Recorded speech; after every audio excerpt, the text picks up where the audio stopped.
సమర్పిస్తున్నవారు.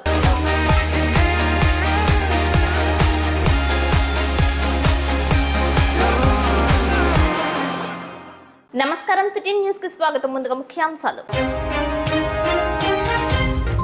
Pensions పంపిణీలో జిల్లాలో జంగారెడ్డిగూడెం మండలం ప్రథమ స్థానం సాధించడంతో సిబ్బందికి కృతజ్ఞతలు తెలియజేసిన ఎంపీడీఓ కృష్ణప్రసాద్.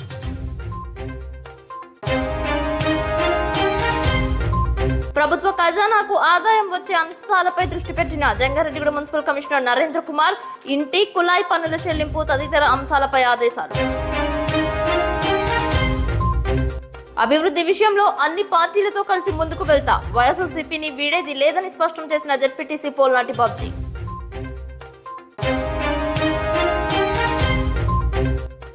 పోలవరం ప్రాజెక్టు పరిశీలన చేపట్టిన కేంద్ర నిపుణుల బృందం. ప్రాజెక్టును సందర్శించిన రాష్ట్ర జలవనరుల శాఖ మంత్రి నిమ్మల రామానాయుడు. నర్సాపురం ఆర్టీసీ బస్టాండ్లో చోరీ, 11 లక్షల నగదు, 4 గ్రాముల నగదు అపహరణ.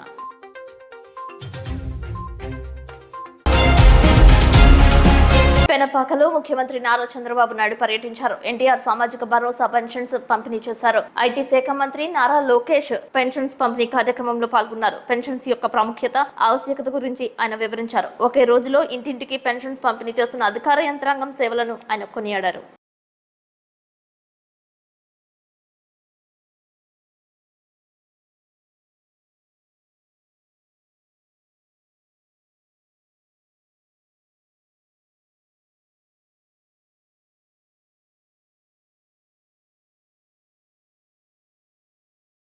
ఈ రోజు గ్రామ సచివాలయం ఉంది. 1,20,000 మంది ఉన్నారు. 1,20,000 మందిని ఉపయోగించుకుంటే 40-50 పెన్షన్లు ఇస్తే అయిపోతాయి. ఈ రోజు అందుకనే ఆ పట్టుదలతోనే గ్రామ సచివాలయ సిబ్బందితో ఒకే రోజు రాష్ట్రంలో అందరికీ పెన్షన్ ఇచ్చే కార్యక్రమానికి శ్రీకారం చుట్టాం. ఎందుకు జరగదో చూపించాలని ఈ రోజు మనస్ఫూర్తిగా సచివాలయం సిబ్బందిని అభినందిస్తున్నా, అడ్మినిస్ట్రేషన్ అభినందిస్తున్నా. ఆ రోజు మా వల్ల చేత కాదని చెప్పిన అడ్మినిస్ట్రేషన్ ద్వారానే మేము చేయగలుగుతామని చేసి చూపిస్తున్నామని చెప్పి కూడా నేను మీకు తెలియజేస్తున్నా. రాష్ట్ర హోంమంత్రి వంగలపూడి అనిత బాధ్యతలు స్వీకరించిన నాటి నుంచి మాదక ద్రవ్యాల రవాణాపై ఉక్కుపాదం మోపుతున్నారు. వైజాగ్ పరిసర ప్రాంతాల నుంచి గంజాయి అక్రమ మార్గంలో రవాణా అవుతుండటంతో పోలీసు యంత్రాంగం నిఘా పెంచారు. కారులో రవాణా చేస్తున్న 300 కేజీల గంజాయిని స్వాధీనం చేసుకున్నారు. కారులో చిన్నపాటి బాక్సులలో గంజాయిని రవాణా చేయడంపై సర్వత్రా హర్షం వ్యక్తమవుతోంది. తాను ఎట్టి పరిస్థితుల్లో వైఎస్ఆర్సీపీని వీడేది లేదని జంగారెడ్డిగూడెం జెడ్పీటీసీ పోల్నాటి బాబ్జీ స్పష్టం చేశారు. సౌభాగ్య థియేటర్ వద్ద డీసీసీబీ మాజీ చైర్మన్ కరాటం రాంబాబును కలవడానికి విచ్చేసిన బాబ్జీ పలు అంశాలపై మాట్లాడారు. అభివృద్ధి పరంగా ఏ పార్టీతోనైనా కలిసి పనిచేస్తానని స్పష్టం చేశారు. ఏం లేదు బాబు, జనసేన పార్టీ మారే ఆలోచన లేదు. నాకు వైఎస్ఆర్ పట్లనే కొనసాగుతున్నాం. లేదు, రాంబాబు గారు అందరికీ రాజకీయ గురువు. మమ్మల్ని సర్పంచ్ చేశాడు, ఎంపీటీ చేశాడు, జడ్పీటీ చేశారు. అందుగురించి గౌరవంగా కలవడానికి వచ్చాను తప్ప పార్టీ మారే ప్రసక్తి లేదు. ఇంకా భవిష్యత్తులో ఏమైనా ఇలా ఆలోచన అసలు లేదు. రాంబాబు గారు అంటే ఆయన దగ్గరికి అందరూ కాంగ్రెస్ పార్టీ వస్తారు, కమ్యూనిస్టులు వస్తారు, తెలుగుదేశం వస్తారు, బీజేపీ వస్తారు, అందరూ వస్తారు. అందరూ ఆయన దగ్గర రాజకీయం నేర్చుకునే వాళ్ళే. ఇప్పుడు తెల్లం బాలరాజు గారు ఉన్నారు, ఆయన కాంగ్రెస్ పార్టీలో ఇందరు నేర్చుకునేవాడే. అలాగే ఇప్పుడు బాలరాజు గారు నేర్చుకున్న వ్యక్తే. గంటా మురళి గారు కానీ చాలా మంది ఎమ్మెల్యేని చూసాం. రావురి కృష్ణ గారు, సత్యపండు గారు, వీళ్ళందరూ కూడా మరి ఎక్కడి నుంచి వచ్చినాడు తప్ప ఆ విధంగా రాజకీయ గురువుగా కావడం వచ్చాను తప్ప వేరే ఉద్దేశం కాదు. ఎలక్షన్ ముందు నుంచి మీరు ఆల్రెడీ జనసేనలో జాయిన్ అవుతారని చెప్పేసి ట్రోల్ అవుతున్నారు. రాంబాబు గారికి అందరం శిష్యరకం చేసిన వాళ్ళమే. దానిలో ఒక పార్ట్ తప్ప పార్టీ అయితే వైఎస్ఆర్ పార్టీలో ఉంటున్నాం. ఒక ప్రజాప్రతినిధిగా అందులో నేను యునానిమస్ జడ్పీటీసీ. యునానిమస్ గా రాంబాబు గారు సహకరించారు. అప్పుడు ఆ విధంగా అన్ని పార్టీలు సహకరించారు. దానిలో ఒక పార్ట్ తప్ప ఇది నేను పార్టీలో చేరే ప్రసక్తి లేదు, అసలు ఆలోచన లేదు. మీరు అప్పుడు జడ్పీటీసీ అవ్వడానికి కరాటం రాంబాబు గారు సపోర్ట్ ఫుల్గా చేశారు. అవును, ఆయన సపోర్ట్ చేశారు కాబట్టి ఇప్పుడు జనసేనలో జాయిన్ అయిపోవడానికి మీరు రెడీగా ఉన్నారని చెప్పేసి అంటున్నారు. ఆ రోజున్న పరిస్థితుల్లో నేను జడ్పీటీసీగా నామినేట్ చేస్తే ఈ ప్రాంతం అంతా సుభిక్షంగా ఉండాలని, ఎలక్షన్స్లో అందరూ కక్షలో కార్పణ్యాలు తగ్గాలనే ఒక ఉద్దేశంతో ఆయన ఎనానమస్ చేయడానికి ట్రై చేసి ఎనానమస్ చేశారు. అది రాజకీయ గురువుగా మేము దానికి ఆయనకి ఎప్పుడు కూడా రుణపడి ఉంటాం తప్ప పార్టీ అయితే మారే ప్రసక్తి లేదు. మీ రాజకీయ గురువు కరాటం రాంబాబు గారు పార్టీలు లేవు, అభివృద్ధి ముఖ్యం చెప్పన్నారు. ఆ దశలో మీరు కూడా అభివృద్ధి ముఖ్యం చెప్పిన జనసేన పార్టీ సపోర్ట్ ముందుగా చేయాల్సి వస్తుంది. అభివృద్ధి ముఖ్యమైనది నేను అదే నినాదంతో ఉన్నాను. మొన్న హై స్కూల్లో ఏదో మీటింగ్ జరిగింది. దానికి శాసనసభ్యులు తెలుగుదేశం పార్టీ అని ఆయనతో కలిసి నేను పాల్గొని మీ అందరూ చూశారు. అంటే అభివృద్ధి జయం అనే ఉద్దేశంతో తప్ప అభివృద్ధి జయం అనే నినాదంతో పార్టీ మారే అంత అవసరం లేదని చెప్పి నేను తెలియజేస్తున్నాను. అయితే కూటమి పార్టీతో అభివృద్ధి ప్రకారం ముందుకెళ్తాను. అంటే అభివృద్ధి విషయంలో అయితే మాత్రం 100% నేను పార్టీ వైద్యాలు సపోర్ట్ చేసే ప్రసక్తి లేదు. అభివృద్ధి విషయంలో ఏమైనా రోడ్స్ కానీ బిల్డింగ్స్ కానీ జెడ్పీ ఫండింగ్ కానీ అటువంటి విషయాల్లో వస్తే పార్టిసిపేట్ చేస్తాం తప్పదు. పార్టీ ఊహించిన విధంగా పరాజయం పొందింది. మీ అనుచరులు మీ అభిమానులు పార్టీ మారిన ఫోర్స్ చేస్తారు లేదు లేదు అసలు నేను ఎవరో పార్టీ పరమైన ఫోర్స్ చేయలేదు. అసలు ఆ థాటే లేదు, అసలు ఆ ఉద్దేశం లేదు. పార్టీ గెలిపోవటం సహజం. ఇదే కర్ణాటక పాలిటిక్స్ చూసుకోండి మీరు. జయలలిత గారు కరుణానిధి గారు ఇష్యూ తీసుకుంటే ఒకప్పుడు 240 వస్తే ఒకరికి 7 వచ్చినాయి, మళ్ళీ 7 వచ్చినప్పుడు మళ్ళీ 250 వచ్చినాయి. ఆ విధంగా రాజకీయాల్లో గెలిపోవటం అనేది సహజం, కామన్ అది. ఇదే చంద్రబాబు నాయుడు గారు 2019లో పరాజయం పొందారు, 2014లో జగన్మోహన్ రెడ్డి గారు పరాజయం పొందారు. అదే రీతిలో రాజకీయాలు ఉంటాయి తప్ప ఘోర పరాజయం పొందితే పార్టీ లేదనేది మాత్రం అది వాస్తవం. ఒకవేళ పవన్ కళ్యాణ్ గారిని నారాయణ గారికి పిలిపిస్తే మీరు వెళ్తారని? లేదు. అయితే ఇప్పుడు ఫైనల్గా అడిగేది ఏంటంటే మీ కూటమి నగ్గిన తర్వాత రాంబాబు గారికి అంతకుముందు ఎప్పుడు మీరు రాంబాబు గారిని కలిసినట్టు ఏం లేదు. కూటమి నగ్గిన తర్వాత మీరు ఇప్పుడు రాంబాబు గారిని కలవడానికి వచ్చారు. కారణం ఏంటంటే కలవడానికి యాక్చువల్గా చెప్పడా, నేను జెడ్పీటీసీ అయినప్పటి నుంచి ఎలక్షన్స్ వచ్చాక రాంబాబు గారు మానేశాను తప్ప అంతకుముందు నేనే ఉండేవాడిని ఇక్కడ. అదే అందుకే ఇప్పుడు కూటమి గెలిచిన తర్వాత మీరు ఇక్కడికి వస్తాం మొదలెట్టారు కదా, రావడం కారణం కూటమి గెలిచాక ఈ రోజు వచ్చాను నేను. అది ఈ రోజు రావడం కారణం నాకు రాజకీయ గురువు ఆయన ఒకసారి ఆయన కలవడంలో తప్పే ఉంది. రాజకీయం నన్ను నేనంటే సందర్భం వచ్చింది కూడా చెప్తాను, మీరు అడిగారని. నేను 27 years ఉన్నప్పుడు ఆయన సర్పంచ్గా నేను కంటెస్ట్ చేస్తే బందలో తిరిగి నేను సర్పంచ్ చేశాడు ఆయన. అప్పుడు అందరం కాంగ్రెస్ పార్టీలో ఉన్నాం. ఇప్పుడు నేను వైసీపీలోకి వచ్చాను, ఆయన వేరే పార్టీలో ఉన్నారు. అదే పరమసత్వన్ గారు ఇక్కడ నుంచి వెళ్ళి తెలుగుదేశం ఉన్నాడు, రావుల కృష్ణ గారు అలాగే వెళ్ళారు. ఆ విధంగా ఈ ప్రాంతంలో ఉన్న నాయకులందరూ కూడా రాంబాబు దగ్గర నుంచి పుట్టిన వాళ్ళు ఇక్కడ నేర్చుకునే వాళ్ళే. దానిలో నేను ఒకనే, దానిలో కట్సిగా కలవడానికి వచ్చాను తప్ప దీంట్లో ఈ రోజు కలవడంలో అసలు ఏ విధమైన ప్రాధాన్యత లేదు. అంటే మీకు ఇంకా సంవత్సరం ఉంది కదా జడ్పీటీసీ, 2.5 years ఉంది. 2.5 years ఉంది. ఆ 2.5 సంవత్సరాల తర్వాత అయినా సరే మీరు ఏమన్నా మారే ఆలోచన ఉంటాయి? అప్పట్లో ఆలోచన అసలు నేను పూర్తిగా వైఎస్ఆర్ పార్టీ తరఫున ఉంటాం, జగన్మోహన్ రెడ్డి గారు వెనక ఉంటాం. పార్టీ మారే ప్రసక్తి లేదు. ఈ ప్రాంత ప్రజల యొక్క అవసరాలు ఏదైనా అభివృద్ధి విషయంలో అయితే మాత్రం ఒక ప్రజాప్రతినిధిగా మిగిలిన ప్రజాప్రతినిధులతో కలిసి ప్రయాణం చేయడానికి సిద్ధంగా ఉన్నాం తప్ప పార్టీ విషయానికి వచ్చేసరికి నా పార్టీ నాదే షూర్. కావలి జాతీయ రహదారిపై ఆర్ఎస్ఆర్ ఇంటర్నేషనల్ స్కూల్ బస్ బోల్తా పడింది. బస్సు క్లీనర్ మృతి చెందగా పలువురు విద్యార్థులకు గాయాలయ్యాయి. హుటాహుటిన గాయపడిన విద్యార్థులను కావలి ప్రభుత్వ ఆసుపత్రికి తరలించారు. ప్రమాద సమయంలో స్కూల్ బస్సులో ఎంతమంది ఉన్నారు అనే వివరాలు తెలియాల్సి ఉంది. ఘటనా స్థలానికి చేరుకున్న పోలీసులు సహాయక చర్యలు చేపట్టారు. పూర్తి వివరాలు తెలియాల్సి ఉండగా ఆసుపత్రికి వెళ్లిన ఎమ్మెల్యే గాయాల పాలైన విద్యార్థులను పరామర్శించారు. మృతుడికి 50,000 రూపాయల ఆర్థిక సహాయం చేస్తామని హామీ ఇచ్చినట్లు సమాచారం. విద్యుత్ శాఖపై 1,20,00,000 రుణభారం ఉన్నట్లు సమాచారం. ఏపీ ప్రజలకు 15,000 కోట్ల విద్యుత్ ఛార్జీల భారం పడనున్నట్లు సీనియర్ విలేకరులు తెలియజేస్తున్నారు. వైఎస్ఆర్సీపీ ప్రభుత్వ తీరే కారణమని అధికారులు తెలిపారు. రాష్ట్రంలో విద్యుత్ రంగంపై సీఎం చంద్రబాబు సమీక్షించారు. ఎన్నడూ లేనంతగా 5 ఏళ్లలో 1,20,00,000 రుణభారంకు ముఖ్యమంత్రి ఆరా తీశారు. ఈ పరిస్థితికి దారి తీసిన కారణాలపై అధికారులతో ఆయన చర్చించినట్లు వార్తలు వస్తున్నాయి. గత వైఎస్ఆర్సీపీ ప్రభుత్వ అసంబద్ధ నిర్ణయాలే కారణమని వారు చంద్రబాబుకు వివరించారని తెలిపారు. గత సర్కారు స్వల్పకాలిక ఒప్పందాల ద్వారా 5 సంవత్సరాల వ్యవధిలో బహిరంగ మార్కెట్లో కొనుగోలు చేసిన కరెంట్ ఎంత, ఆ పరిస్థితి ఎందుకు వచ్చింది, సంస్థపై అప్పుల భారం పెరగడానికి కారణాలేంటి తదితర అంశాలపై ముఖ్యమంత్రి అధికారులను వివరాలు అడిగి తెలుసుకున్నారు. ఇంధన శాఖపై ఈ నెల 8వ తేదీన శ్వేతపత్రాన్ని విడుదల చేయాలని సర్కార్ భావిస్తున్న నేపథ్యంలో ప్రధానంగా సంస్థ ఆర్థిక అంశాలపై సమీక్షించారు. వైఎస్ఆర్సీపీ ప్రభుత్వం విద్యుత్ సంస్థ నిర్వహణ కోసం 53,560 కోట్లు అప్పులు చేసింది. అంతకు ముందు స్లాబ్ల మార్పు, టారిఫ్ల సవరణ, ట్రూప్ పేరిట ప్రజలపై సుమారు 18,817 ఛార్జ్ భారాన్ని మోపింది. ఆ తర్వాత కూడా నిర్వహణ కోసం ఇంత పెద్ద మొత్తంలో అప్పులు ఎందుకు చేయాల్సి వచ్చిందని ముఖ్యమంత్రి చంద్రబాబు అధికారులను ప్రశ్నిస్తున్నట్లు తెలుస్తోంది. థర్మల్ ప్లాంట్ల నిర్మాణాన్ని నిలిపివేయడంతో కృష్ణపట్నం VTPS లో థర్మల్ ప్లాంట్ల నిర్మాణాన్ని గత సర్కార్ జాప్యం చేసిన కారణంగా ప్రజలపై సుమారు 15,000 కోట్ల విద్యుత్ ఛార్జీల భారం వేయాల్సి వచ్చిందని అధికారులు ముఖ్యమంత్రి చంద్రబాబుకు వివరించినట్లు తెలిపింది. అయితే 2019 నాటికి సుమారు 80% పనులు పూర్తయ్యాయని, అప్పటి సర్కారు వాటిని పట్టించుకోలేదని వెల్లడించారు. దీంతో పాటు థర్మల్ యూనిట్లను ఉత్పత్తిలోకి తేవడంలో 2 ఏళ్ల జాప్యం వల్ల ఇంట్రెస్ట్ డ్యూరింగ్ కన్స్ట్రక్షన్ కింద 10,000 కోట్ల భారం ప్రజలపై పడనుందని తెలిపారు. అదేవిధంగా సంస్థ ఆర్థిక అంశాలకు సంబంధించి మరికొన్ని విషయాలను కూడా వివరించినట్లు తెలిపింది. ఈ నెల 4న సీఎం ఢిల్లీ పర్యటనకు వెళ్లనున్నారు. అక్కడి నుంచి తిరిగి వచ్చిన తరువాత విద్యుత్ శాఖపై మరోసారి సమీక్ష నిర్వహించనున్నట్లు సమాచారం. ఈ అంశాలపై అధికారికంగా పూర్తి క్లారిటీ రావాల్సి ఉంది. విద్యుత్ పై ముఖ్యమంత్రి చంద్రబాబు నాయుడు విడుదల చేసే శ్వేత పత్రంపై సర్వత్రా ఉత్కంఠత నెలకొంది. ఇప్పటికే పోలవరం ప్రాజెక్టుపై శ్వేత పత్రం విడుదల చేసిన విషయం ప్రజలకు తెలిసిందే.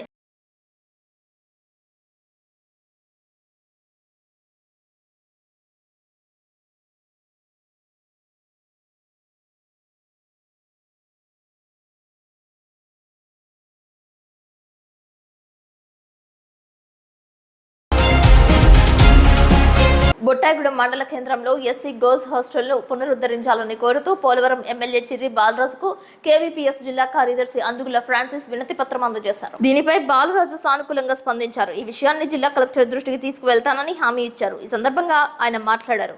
మండలానికి సంబంధించి ఎస్సీ బాలికల ఆశ్రమ పాఠశాలని పునరుద్ధరించాలని ఈరోజు కనపారం నుంచి ఫ్రాన్సిస్ గారు వినతి పత్రం అందించడం జరిగింది. దానిపై అధికారులతో మాట్లాడి తక్షణమే ఏదైతే వాళ్ళకి హాస్టల్ సదుపాయం కల్పించే విధంగా మేము చర్యలు తీసుకోవడం జరుగుతుంది. సార్ చెప్పినట్టు ఈ హాస్టల్ గర్ల్స్ హాస్టల్ దాదాపు 10 సంవత్సరాల క్రితం ఆపేశారనేది. దానివల్ల ఎస్సీ కుట్టాడు మండలం కానీ జీలివెల్ మండలం కానీ చుట్టుపక్కల ఉన్న ఎస్సీలందరూ కూడా హాస్టల్ లేక గర్ల్స్ ఇబ్బంది పడుతున్నారు.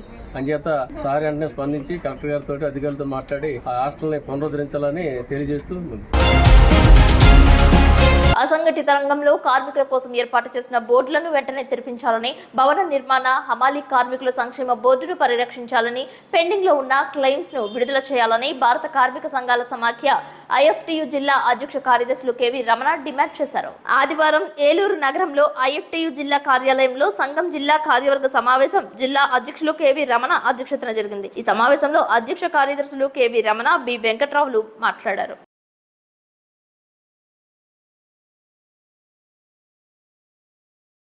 భారత కార్మిక సంఘాల సమైక్య ఐఎఫ్టియు ఉమ్మడి పశ్చిమ గోదావరి జిల్లా కమిటీ సమావేశం ఏలూరులో నక్కిలపూడి రామారావు భవనంలో జరిగింది. ఈ సమావేశంలో రాష్ట్ర ప్రభుత్వాన్ని మేము విజ్ఞప్తి చేస్తున్నాం. గతంలో ఎన్నికల ముందు చంద్రబాబు నాయుడు గారు హామీలు ఇచ్చారు. అసంఘటిత రంగ కార్మికుల్లో ఉన్నటువంటి హమాలీలకి చట్టబద్ధ సౌకర్యాలు చేకూరుస్తామని, ప్రత్యేక చట్టం చేస్తామని, వారికి పిఎఫ్, ఈఎస్ఐ లాంటి సౌకర్యాలు కల్పిస్తామని చెప్పి అనేక వాగ్దానాలు చేశారు. ఆ వాగ్దానాలు అమలు చేయాలని చెప్పి మేము కోరుతున్నాం. అదేవిధంగా భవన నిర్మాణ కార్మికులు ఈరోజు తాపీ మేస్త్రులు కానీ, కార్పెంటర్లు కానీ, పెయింటర్ కానీ, ఎలక్ట్రీషియన్ కానీ అనేక రంగాల 33 రకాల భవన నిర్మాణ కార్మికులు ఉన్నారు. వారి సంక్షేమ బోర్డుని గత ప్రభుత్వం నిలిపివేసింది. దాన్ని పునరుద్ధరిస్తామని చెప్పి ఎన్నికల ముందు చంద్రబాబు గారు హామీ ఇచ్చారు. దాన్ని పునరుద్ధరించి గతంలో పెండింగ్ ఉన్నటువంటి క్లెయిమ్స్ ఏవైతే ఉన్నాయో అవి మంజూరు చేయాలని చెప్పి మేము కోరుతున్నాం. అదేవిధంగా ఆటో మోటార్ రంగానికి కూడా ఒక సంక్షేమ పథకాన్ని ఏర్పాటు చేస్తామని చెప్పి హామీ ఇచ్చారు. అది కూడా యుద్ధ ప్రాతిపదికన కార్మిక వర్గానికి ఉపయోగపడే ఈ 3 చర్యలు తీసుకోవాలని చెప్పి మేము కోరుతున్నాం. అదేవిధంగా ఉమ్మడి పశ్చిమ గోదావరి జిల్లా రాజకీయ తరగతులు ఆగస్టు 24, 25 తారీఖుల్లో తాడేపల్లిలో నిర్వహించాలని చెప్పి సమావేశం నిర్ణయించింది. ఆ దాసులకు అయ్యేటువంటి ఆర్థిక పరిస్థితిని స్థానిక కార్మికులు, వ్యాపారస్తులు సహకరించాలని చెప్పి కోరుతున్నాం.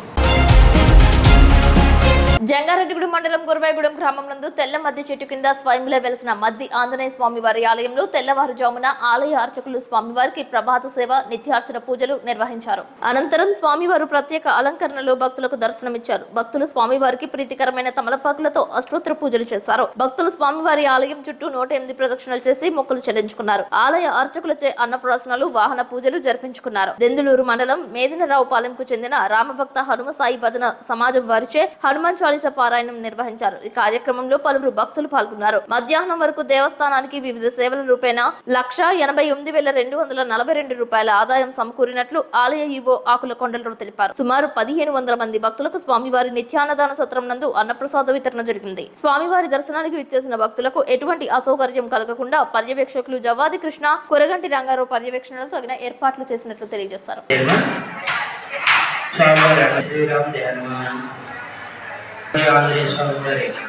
అన్నప్రసాదం స్వీకరించడం చేసే భక్తులు ఎవరైనా ఇప్పుడు కాసేపు ప్రకటనలు చూస్తూనే ఉండండి సిటీ న్యూస్.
జంగారెడ్డిగూడెం మండలం గురవేగూడెం గ్రామంలో వేంచేసి ఉన్న శ్రీ హరిహర సుత అయ్యప్ప స్వామివారి దేవస్థానంలో మంగళవారం సందర్భంగా ఉపాలయమైన శ్రీ సుబ్రహ్మణ్యేశ్వర స్వామికి విశేష పూజలు చేశారు. ఆలయ ప్రధాన అర్చకులు తునికిపాటి దుర్గ మహేష్ బాబు శర్మ ఆధ్వర్యంలో పంచామృత అభిషేకాలు శాస్త్రోక్తంగా నిర్వహించారు. వచ్చిన భక్తులు స్వామివారిని దర్శించుకుని తీర్థ ప్రసాదాలు స్వీకరించారు. అయ్యప్ప చారిటబుల్ ట్రస్ట్ సభ్యులు పాల్గొన్నారు.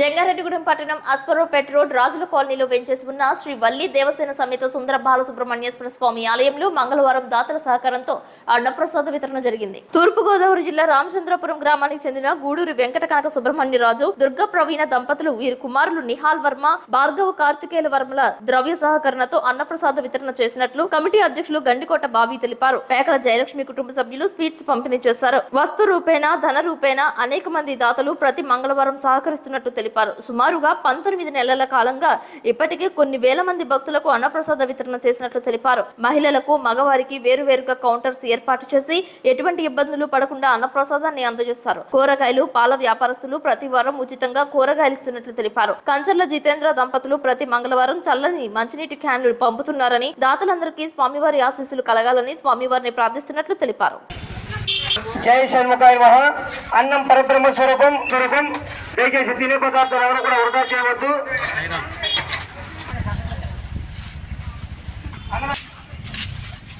దేవుడి వెనక పడేయవద్దు.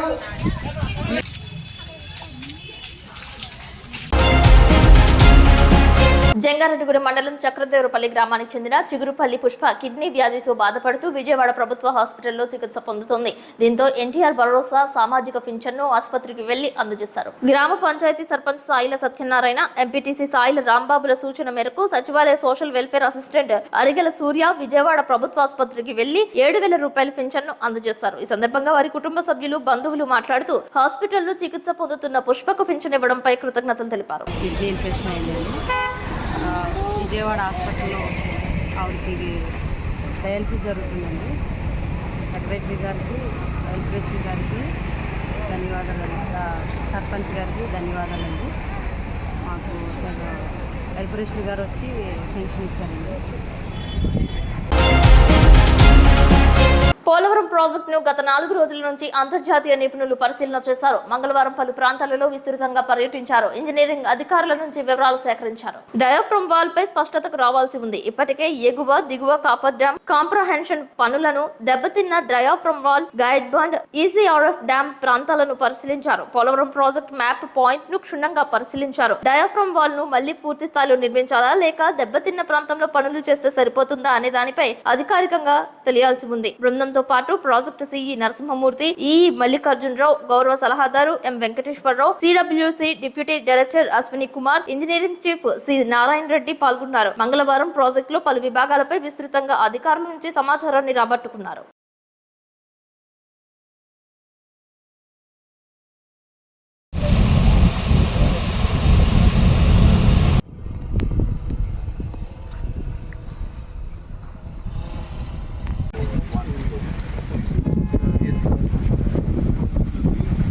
It's more than 50%. It's always more than 50%. That's the Indian standard.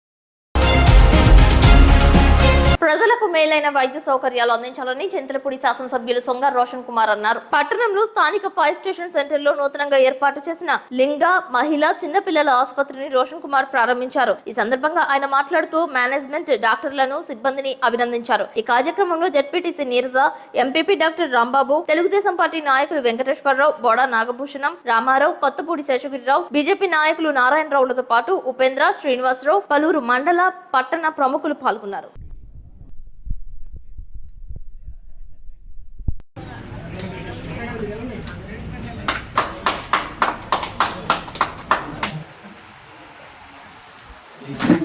My wife, she is gynecologist, I am pediatrician, and I will look after general cases also.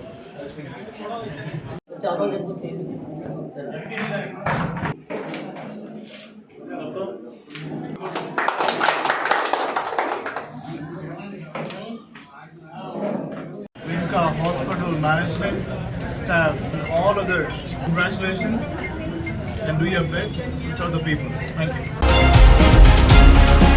Pensions పంపిణీ కార్యక్రమంలో జిల్లాలో జంగారెడ్డిగూడ మండలం మొదటి స్థానంలో ఉన్నట్లు ఎంపీడీఓ కృష్ణప్రసాద్ తెలిపారు. 99% పెన్షన్స్ ను ఒకే రోజు పెన్షన్దారులకు అందించినట్లు వెల్లడించారు. సహకరించిన ప్రతి ఒక్కరికి ధన్యవాదాలు తెలిపారు. ప్రభుత్వం ఆదేశాల ప్రకారం ప్రతి విషయంలో లక్ష్యాలను అధిగమించడానికి తమ వంతు కృషి చేస్తామని సిటీ న్యూస్ తో కృష్ణప్రసాద్ తెలియజేశారు.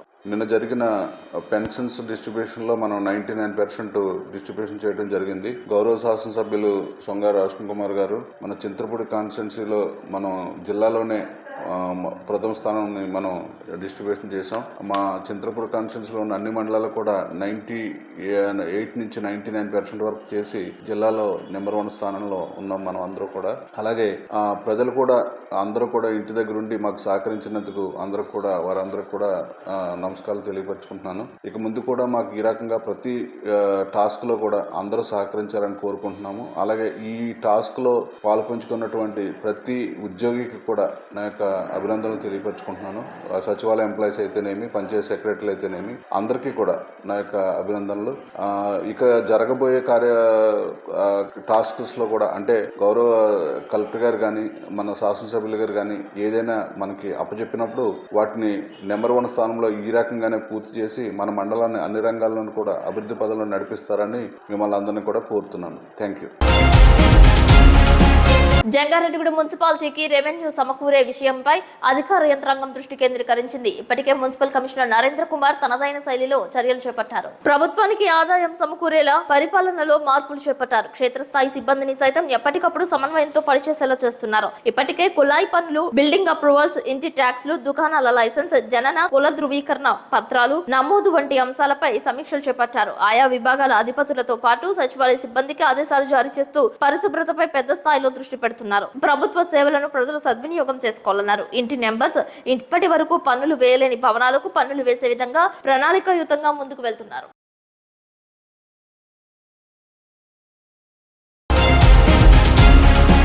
జంగారెడ్డిగూడెం సౌభాగ్య థియేటర్ వద్ద డాక్టర్స్ డే నిర్వహించారు. సాయిస్ఫూర్తి హాస్పిటల్ కు చెందిన వైద్యులను డీసీసీబీ మాజీ చైర్మన్ కరాటం రాంబాబు శాలువాతో సత్కరించారు. అప్లాండ్ ఏజెన్సీ ప్రాంతంలో వైద్య రంగం మరింత ముందుకు వెళ్లాలని కరాటం రాంబాబు ఆశించారు. రోగులకు పారదర్శకమైన వైద్య సేవలు అందించాలని కోరారు. అత్యాధునిక వసతులు కలిగిన ఆసుపత్రులు రావాలని తెలిపారు.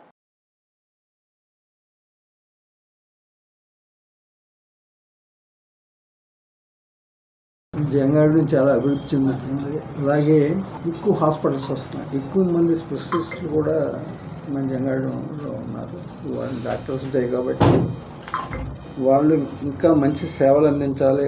ఏ ఒక్క పేషెంట్కి ఎప్పుడు అన్యాయం జరగకుండా వాళ్ళు సేవలు చేయాలని ఈ జంగారెడ్డిలో ఉన్న ఈ చుట్టుపక్కల ఉన్న డాక్టర్స్ అందరికీ అభినందనలు తెలుపుతూ వాళ్ళు ఇంకా మంచి సేవలు అందించాలని మనస్ఫూర్తిగా కోరుకుంటున్నాను.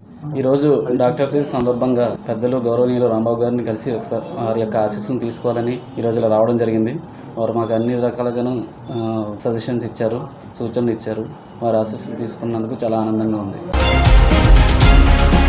పోలవరం ప్రాజెక్టు ఎగువన గోదావరి నీటి మట్టం అనూహ్యంగా పెరిగింది. గోదావరి నిండు కుండలా దర్శనమిస్తోంది. ఎగువ రాష్ట్రంలో కురుస్తున్న వర్షాలకు కొండవాగులు జలాలు, ఉపనదులు జలాలు గోదావరిలో కలుస్తుండడం వల్ల గోదావరి నీటి మట్టం పెరిగిపోయి 48 క్రస్ట్ గ్లేట్ల ద్వారా దిగువకు ప్రవహిస్తోంది. పోలవరం ప్రాజెక్టు స్పిల్వే ఎగువన 26.290, స్పిల్వే దిగువన 16.350, ఎగువ కాపర్ డ్యామ్ కి ఎగువన 26.350, దిగువ కాపర్ డ్యామ్ కి దిగువన 15.130 మీటర్ల నీటి మట్టం నమోదైంది. అదనంగా వస్తున్న 43,878 క్యూసెక్కుల వరద జలాలను దిగువకు విడుదల చేసినట్లు పి వెంకటరమణ తెలియజేశారు.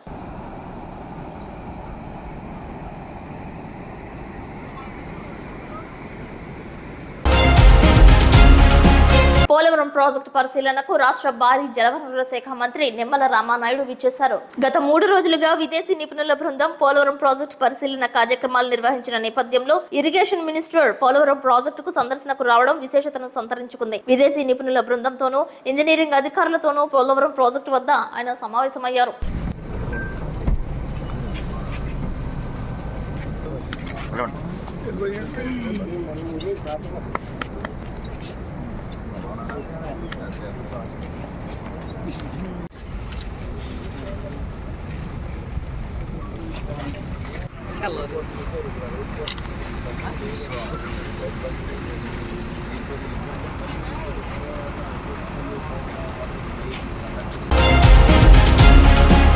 నర్సాపురం ఆర్టీసీ బస్టాండ్ లో భారీ చోరీ జరిగింది. 11 లక్షల రూపాయల నగదు, 400 గ్రాముల బంగారం కలిగిన బ్యాగ్ ను అపహరించుకుపోయారు. సీటు కోసం బులియన్ వ్యాపారి సింగ్ కిటికీలోంచి బ్యాగ్ వేశారు. బస్సు ఎక్కి చూసేసరికి బ్యాగ్ అదృశ్యమైనట్లు తెలియజేస్తున్నారు. నర్సాపురం బులియన్ మార్కెట్ లో కలెక్షన్ చేసుకుని భీమవరం వెళ్తుండగా చోరీ జరిగినట్లు తెలిపారు. దీంతో రంగంలోకి దిగిన పోలీసులు దర్యాప్తు చేపట్టారు.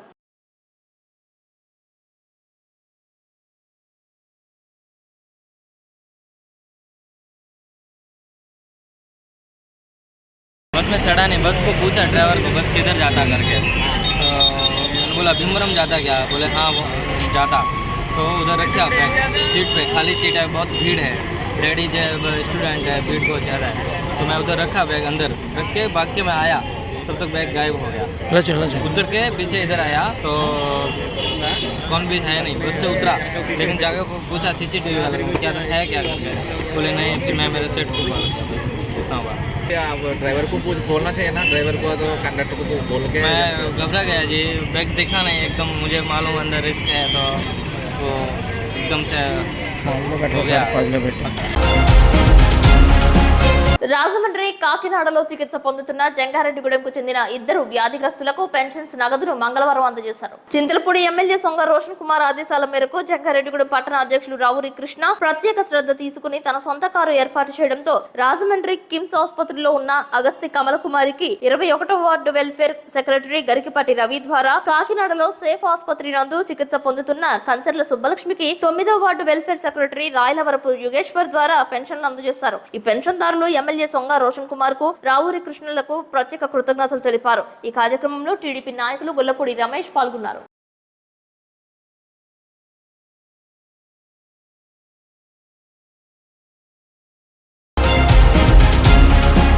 వార్తలు ముగించే ముందు ముఖ్యాంశాలు మరొకసారి. పెన్షన్స్ పంపిణీలో జిల్లాలో జంగారెడ్డిగూడెం మండలం ప్రథమ స్థానం సాధించడంతో సిబ్బందికి కృతజ్ఞతలు తెలియజేసిన ఎంపీడీఓ కృష్ణప్రసాద్.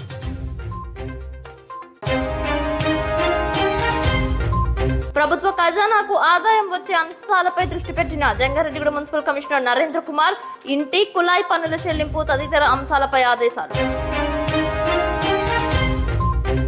అభివృద్ధి విషయంలో అన్ని పార్టీలతో కలిసి ముందుకు వెళ్తా, వైఎస్ఆర్సీపీని వీడేది లేదని స్పష్టం చేసిన జెడ్పీటీసీ పోల్నాటి బాబ్జీ.